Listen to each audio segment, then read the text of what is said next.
tare da tsaftar makamashi mai dorewa da sabuwar muhallin aiki. Ma'aikatan lafiya za su iya ba da kulawa cikin aminci da inganci.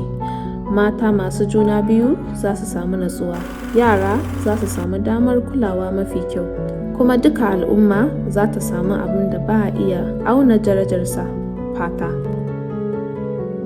A wannan lokacin bikin shekara, Itel ta sabunta ƙudurinta ga SDG 3 da 7. Gaba ɗaya ni ce facility manager ɗin primary healthcare Makera, saboda kafin su zo muna cikin damuwa ba mu da wutan lantarki, nepa yana ɗaukewa kuma solar mu ma da muke da shi ya lalace.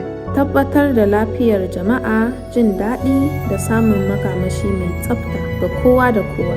Domin idan haske ya haɗu da kulawa, rayuka duk za su canja. Open this big corporate social responsibilities donated to us by Itel. Thank you very much.